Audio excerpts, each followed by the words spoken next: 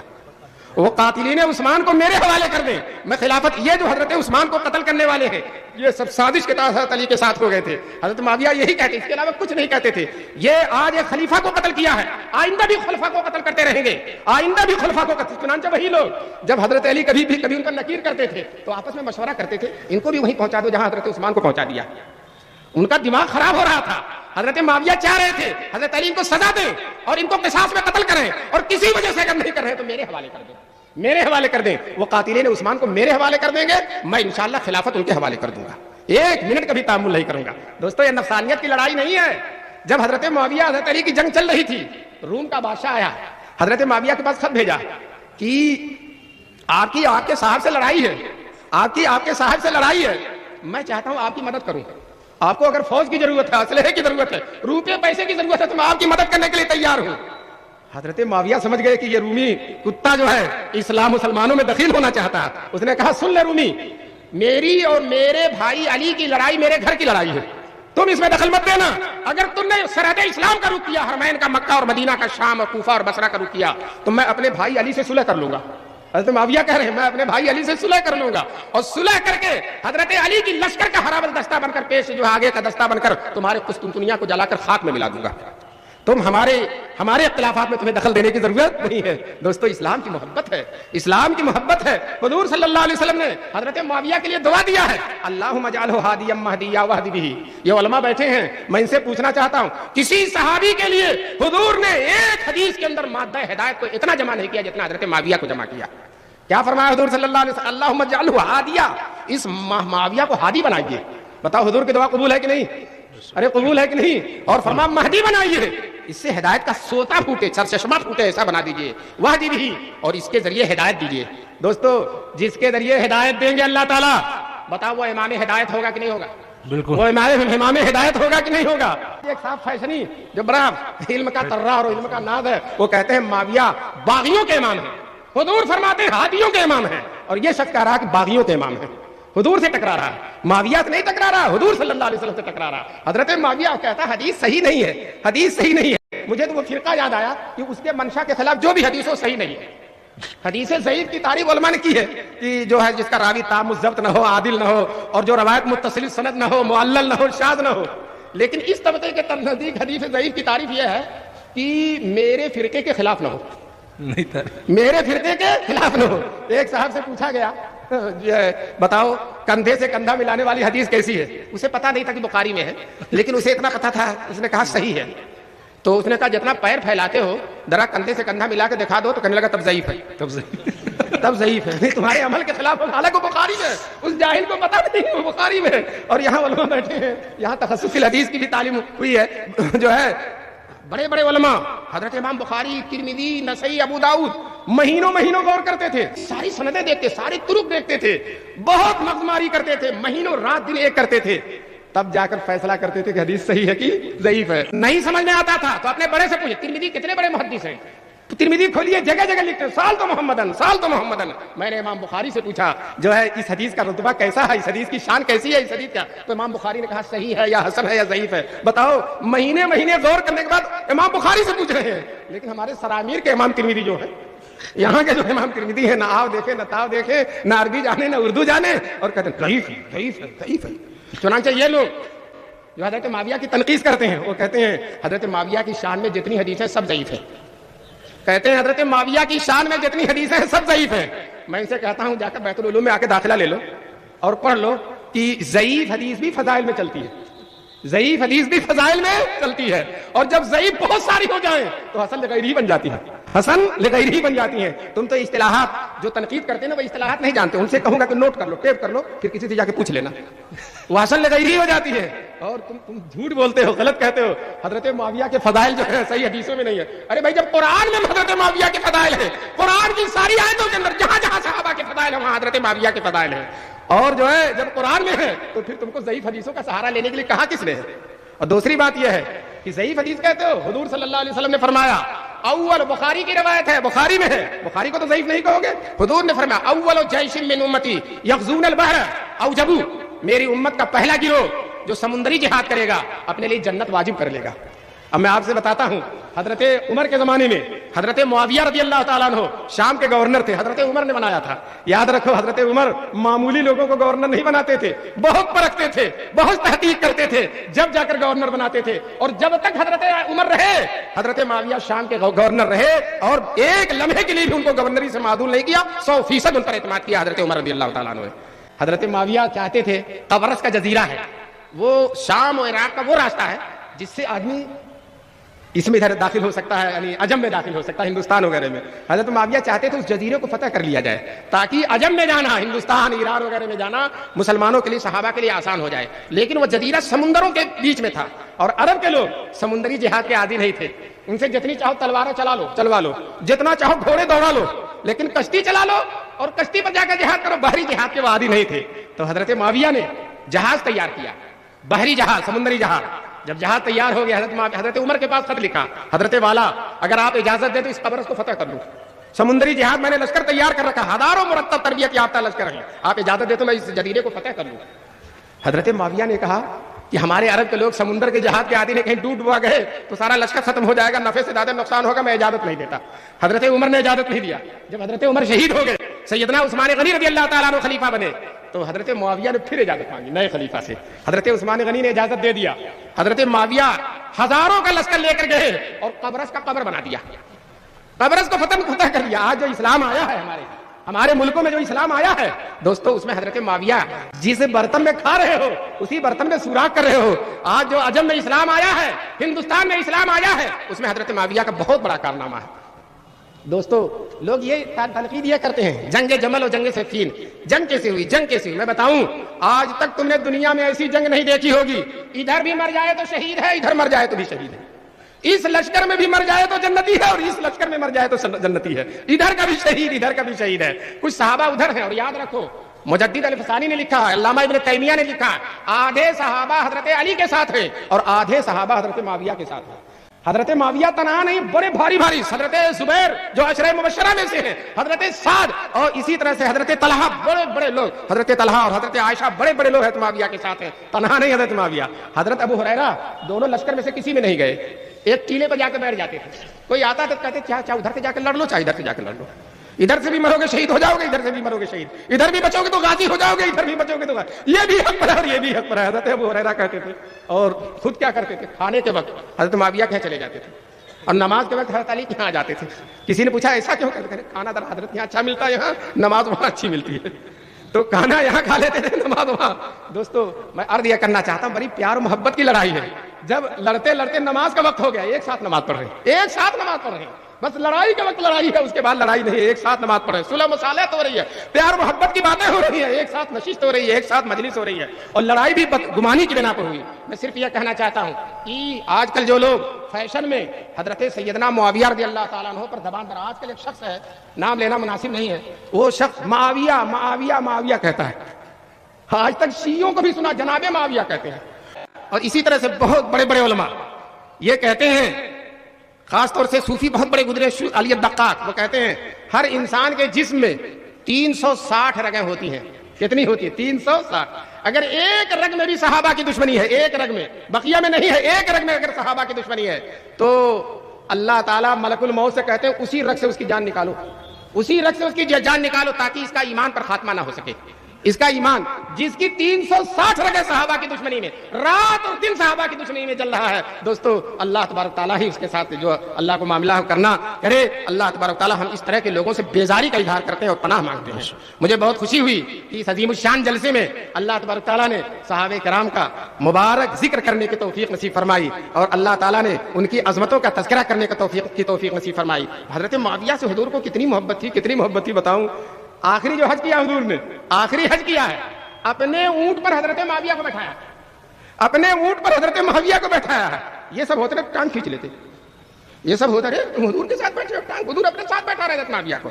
آخری حج میں منا سے عرفات آئے ہیں، مزدلفہ آئے ہیں، تو حضور کے اونٹ کے پیچھے جو بیٹھے ہوئے حضرت معاویہ رضی اللہ تعالیٰ عنہ۔ کسی نے جو عبداللہ ابن مبارک سے کہا کہ حضرت عمر ابن عبدالعزیز کا درجہ بڑھا ہے یا حضرت معاویہ کا درجہ بڑھا ہے، تو حضرت عبداللہ ابن مبارک نے جواب دیا عمر ابن عبدالعزیز اور حضرت معاویہ حضرت معاویہ نے جو حضور کے ساتھ جہاد کیا اور جہاد میں جو گھوڑا استعمال کیا، اس گھوڑے کی ناک میں جو گرد و غبار آ گئی ہے، وہ گرد و غبار بھی عمر ابن عبدالعزیز سے بہتر ہے۔ کیوں؟ عمر ابن عبدالعزیز لاکھ عادل صحیح، لاکھ بڑے صحیح، لیکن وہ ہاتھ کہاں سے لائیں گے جس نے حضور سے مسافہ کیا ہے؟ وہ سینہ کہاں سے لائیں گے جس نے حضور سے معانقہ کیا ہے؟ دوستو، حضرت معاویہ ایک دن حضور کے پیچھے بیٹھے ہوئے تھے اونٹ پر، تو حضور نے کہا معاویہ تیرے جسم کا کون سا حصہ میرے جسم کے حصے سے لگا ہوا ہے؟ تو حضرت معاویہ نے کہا اللہ کے رسول میرا پیٹ جو ہے آپ کی پیٹھ سے لگا ہوا ہے، میرا پیٹ آپ کی پیٹھ سے لگا ہوا ہے۔ تو حضور دعا کرتے اللہم املأہ علما، اے اللہ اس کے پیٹ کو علم سے بھر دے، اے اللہ اس کے پیٹ کو علم سے بھر دے۔ دوستو آخری بات صلح کی بتاؤں، یہ جو ہے حضرت معاویہ کو باغی کہتے ہیں، شرم نہیں آتی، باغی کہتے ہیں۔ باغی ہونا ایک گناہ کبیرہ ہے، اور صحابہ گناہ کبیرہ کر نہیں سکتے، اور اگر کر بھی لیں گے تو اس پر رہ نہیں سکتے۔ انبیاء معصوم ہیں اور صحابہ محفوظ ہیں، اور ہم نہ معصوم ہیں نہ محفوظ ہیں۔ معصوم کا مطلب گناہ ہو ہی نہیں سکتا، اور محفوظ کا مطلب ہے اگر گناہ کرے گا تو مرنے سے پہلے توبہ ضرور کر لے گا، توبہ کے بغیر مر ہی نہیں سکتا، مر ہی نہیں سکتا، وہ اس کی جان ہی نہیں نکلے گی جب تک کہ وہ توبہ نہ کر لے۔ اور علماء نے لکھا ہے کہ جو معصوم ہوتا ہے اس سے گناہ کا امکان ہی نہیں ہے، اور جو محفوظ ہوتا ہے اس کا گناہ پر اقدام ہی نہیں ہوتا، وہ گناہ پر اقدام نہیں کرتا، اس کے دل کا تقاضا نہیں ہوتا کہ گناہ کرے، کبھی خارجی تقاضے سے، کبھی بشری اور طبعی تقاضے سے اسے گناہ ہو جاتا ہے، لیکن دل پر تقویٰ کا پہرا پڑا ہوا ہے، اس کے دل پر تقویٰ کا پہرا پڑا ہوا ہے۔ چنانچہ اللہ تعالیٰ نے قرآن میں فرمایا اولئک الذین امتحن اللہ قلوبہم للتقویٰ، اللہ تعالیٰ نے ان کے دل کو تقویٰ کے لیے خالص کر رکھا ہے، تقویٰ کے لیے مختص کر رکھا ہے کہ تقویٰ رہے گا تو اسی دل کے اندر رہے گا، اور جو ہے اس دل کے علاوہ تقویٰ پورے طور پر انبیاء کے علاوہ کہیں اور جلوہ فقر نہیں ہو سکتا، اگر ہوگا سب سے زیادہ تو صحابہ کے دلوں پر تقویٰ ہوگا۔ بہرحال جب صحابہ کے دل پہ تقویٰ ہے، خوف خدا ہے، تو جو ہے یہ صحابہ کو برا بھلا کہنا، تنقید کرنا، نشان ملامت بنانا، اپنے ایمان کو برباد کرنا ہے۔ ایمان کوئی معمولی چیز نہیں ہے، بہت بڑی دولت ہے، لیکن ایک صحابہ پر اگر تنقید کر دیا ایمان ختم ہو جائے گا۔ حضرت علی میں، حضرت معاویہ میں محبت بہت ہے۔ مولانا تقی صاحب اللہ تعالیٰ ان کو بہترین بدلہ نصیب فرمائے، بہت عمدہ کتاب لکھی ہے حضرت معاویہ کی شان میں، ہر مسلمان کے گھر میں اس کتاب کو ہونا چاہیے۔ میں ایک دفعہ گیا ایک جگہ، تو کچھ جماعت اسلامی کے لوگ آئے، میرے بلریا گنج وغیرہ سے بہت تعلق ہے ان سے، تو آئے کہنے لگے، میں نے ان سے کہا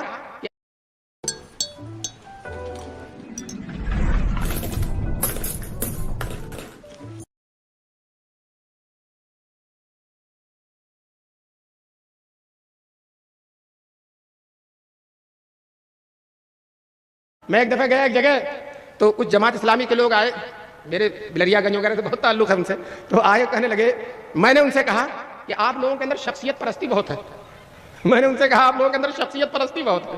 کہنے لگے ارے ہم تو اسی کی جڑ مٹاتے ہیں، اسی کو تو ہم ختم کرتے ہیں، ہمارے مولانا مودودی کی یہی دعوت ہے شخصیت پرستی ختم کرو۔ میں نے کہا لیکن جتنی آپ لوگوں کے اندر اتنی کسی کے اندر نہیں شخصیت پرستی۔ پھر میں نے کہا دیکھو آپ میں سے ہر ایک کے گھر تفہیم القرآن ہوگا، بیان القرآن نہیں ہوگا۔ شخصیت پرستی ہے کہ نہیں ہے؟ ایک آدمی کی تفسیر پڑھ رہے ہو، اور ہمارے ہاں ماشاءاللہ آلوسی کی بھی ہے، رحمانی بھی ہے، تفسیر کبیر بھی ہے، بیان القرآن بھی ہے، اور تمہاری بھی کتاب رکھی ہوئی ہے ہمارے پاس، تو ہم تو ماشاءاللہ وسعت رکھتے ہیں۔ اور دوسری بات یہ ہے کہ ہر جماعت اسلامی والے کے پاس خلافت و ملوکیت ضرور ہوگی، لیکن اس کے جواب میں جو مولانا تقی صاحب نے کتاب لکھی وہ آپ کے پاس نہیں ہوگی۔ بتاؤ آپ لوگ شخصیت پرستی کرتے ہیں کہ نہیں کرتے ہیں؟ اور ہمارے ہاں وہ بھی ہے اور وہ بھی ہے۔ پھر میں نے میرے بیگ میں حضرت معاویہ اور تاریخی حقائق نام کی کتاب تھی، میں نے نکال کر دے دیا ان کو، میں نے ان کو نکال کے دے دیا تاکہ یہ بھی پڑھو، شخصیت پرستی ختم کرو، دونوں طرف کا مطالعہ کرو۔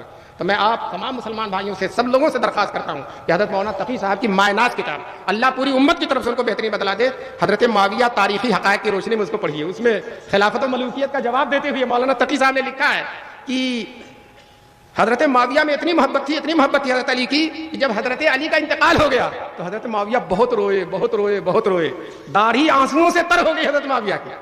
اب دیکھیے صحابی ہیں، خلوص کے صحابی مکار نہیں ہو سکتا، صحابی کے آنسو مگرمچھ کے نہیں ہو سکتے، وہ دل سے ان کے دل پر اثر ہوگا تبھی جو رو سکتے ہیں، تمہیں دکھانے کے لیے نہیں رو سکتے۔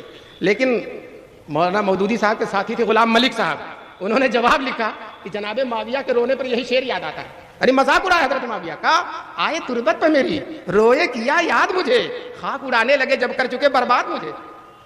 بتاؤ حضرت علی برباد ہیں؟ حضرت علی کی محبت میں کہہ رہے ہیں حضرت معاویہ نے ان کو برباد کر دیا، جب برباد کر دیا قبر میں دفن کر دیا تو رونے آئے ہیں۔ دوستو یہ صحابہ پہ طنز ہے، یہ صحابہ پہ تعریض ہے، یہ صحابہ کا استہزاء کرنا ہے، ان کے اخلاص پر حملہ کرنا ہے۔ اللہ تبارک تعالی ہم سب کو اس طرح کی چیزوں سے توبہ کرنے کی توفیق نصیب فرمائے۔ میں ایک جگہ تھا، ایک صاحب خلافت و ملوکیت پڑھ کر کہنے لگے میں رات میں بستر سے اٹھ کے کھڑا ہو جاتا ہوں، ایسے لوگ تھے یہ لوگ، صحابہ ایسے تھے. ایسی تصویر کھینچی ہے مولانا نے، ایسی تصویر کھینچی ہے کہ جس طرح سے ہمارا محلے کا عام آدمی بھی جتنا برا نہیں ہوگا اتنا حضرت عثمان کو، اتنا حضرت معاویہ کو، اتنا حضرت عمرو بن عاص کو، اتنا حضرت مغیرہ بن شعبہ کو.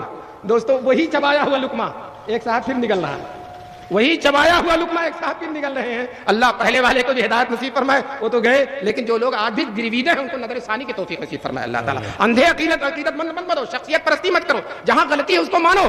تم ہی خود کہتے ہو کہ رسول خدا کے علاوہ کوئی تنقید سے بالا تر نہیں ہے، تو اپنے مولانا کو بھی دیکھو جس کی حضور صحابہ تعریف کر رہے ہیں، حضور تعریف، قرآن تعریف کر رہا ہے. تمہارے مولانا نے جو اس پر تنقید کر دی تم اس سے توبہ کرو، رجوع کرو، اعلان کرو، جو ہے ڈنکے کی چوٹ پر اعلان کرو کہ مولانا سے غلطی ہو گئی تھی، صحابہ کے سلسلے میں جو انہوں نے زبان کھول دی غلطی ہو گئی. اور یہ نہیں آج ایک آدمی کوئی اور سرفرا نکل رہا ہے تو اترا رہے ہو. جو ہم کہہ رہے تھے وہ اسی نے بھی کہا، جو ہم کہہ رہے تھے ہم کہتے ہیں کہ تم دونوں کی روحیں ملتی جلتی ہیں، قاروریں ملتے جلتے ہیں. اللہ تعالیٰ تمہیں بھی ہدایت نصیب فرمائے اور انہیں بھی ہدایت نصیب فرمائے. حضرت علی کے وصال کے بعد حضرت حسن خلیفہ ہوئے. حضرت حسن خلیفہ ہوئے 6 مہینے تک خلیفہ رہے. ادھر کوفہ میں، عراق میں حضرت حسن ہیں، مدینے میں، اور ادھر شام میں حضرت معاویہ خلیفہ ہیں. 2 خلیفہ ہیں. اب حضرت معاویہ بھی چاہ رہے ایک رہے، حضرت حسن بھی چاہ رہے ایک رہے، لیکن ایک کیسے رہے گا؟ 2 طرف ہیں، دونوں کے پاس لشکر ہے، دونوں کا لشکر چلا لڑائی کے لیے. حضرت معاویہ ہزاروں لاکھوں کا لشکر لے کر شام سے چلے، حضرت حسن ادھر مدینے اور عراق سے چلے. حضرت عمرو بن عاص نے حضرت حسن کا لشکر دیکھ کر، اپنا لشکر دیکھ کر حضرت معاویہ سے کہا کہ اتنا بڑا لشکر دونوں طرف سے آیا، لاکھوں انسان مارے جائیں گے اگر جنگ ہوئی. کیا حضرت معاویہ کی آنکھوں میں آنسو آ گئے. وہ کہنے لگے کتنی عورتیں بیوہ ہو جائیں گی، کتنے بچے یتیم ہو جائیں گے، میں نہیں چاہتا کہ یہ جنگ ہو، میں ہرگز یہ جنگ نہیں ہونے دوں گا. حضرت معاویہ نے حضرت حسن کے پاس اطلاع بھیجوائی، میں آپ سے صلح کرنا چاہتا ہوں، میں آپ سے صلح کرنا چاہتا ہوں. حضرت حسن تو وہ شخص ہیں، وہ ہستی ہیں کہ ان کے نانا نے ان کے بارے میں پیشن گوئی کی تھی کہ میرا یہ بیٹا سردار ہے. اللہ تعالیٰ مسلمانوں کے 2 بڑے گروہ کے اندر اس کے درمیان اللہ تعالیٰ اس کے ذریعے صلح کرائے گا. 2 بڑے گروہ کے اندر حضور نے کسی کو باغی نہیں کہا، 2 بڑے گروہ کے اندر حضرت علی کے گروہ کو بھی بڑا کہا، حضرت حسن کے گروہ کو بھی بڑا کہا، اور حضرت معاویہ کے گروہ کو بھی بڑا کہا، اور دونوں کو مسلمانوں کا گروہ کہا. رسول پاک صلی اللہ علیہ وسلم نے کہا میرا یہ نواسا، میرا یہ بیٹا دونوں کے درمیان صلح کرائے گا. حضرت حسن حضرت معاویہ نے سادہ کاغذ لکھ کر بھیج دیا، آپ جو شرط لکھ دیں میں منظور کرتا ہوں، صلح ہو جائے گی.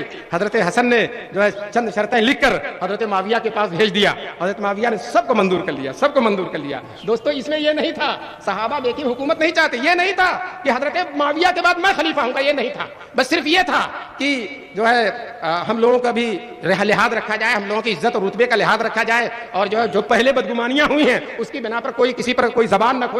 اسی طرح کی شرطیں تھی جو ایک عام شرط تھی. جب صلح کر لیا حضرت حسن نے تو حضرت حسن کے ساتھ جو لڑائی چاہتے تھے، جو حضرت معاویہ سے جنگ چاہتے تھے، آج بھی کچھ لوگ ہیں وہ اسی میں سے ہوتے، آ کر حضرت حسن سے کہتے ہیں السلام علیکم یا مذل المومنین، سلام علیکم اے مسلمانوں کو رسوا کرنے والے. حضرت حسن کے سامنے کہتے ہیں مسلمانوں کو رسوا کرنے والے. حضرت حسن کو جلال آ گیا، انہوں نے کہا میں مسلمانوں کو رسوا کرنے والا نہیں ہوں، میں نے اپنے نانا کی ہدایت پر عمل کیا، مجھے میرے کانوں میں میرے نانا کی حدیث گونج رہی ہے. حضور صلی اللہ علیہ وسلم نے فرمایا کہ یہ دنیا ختم نہیں ہوگی جب تک کہ معاویہ بادشاہ نہ ہو جائیں. حضور نے فرمایا یہ دنیا ختم نہیں ہوگی جب تک حضرت معاویہ بادشاہ نہ ہو جائیں. دوستو حضرت حسن نے کہا میں نے اپنے نانا کی اسی نصیحت پر عمل کیا، اسی وصیت پر عمل کیا ہے.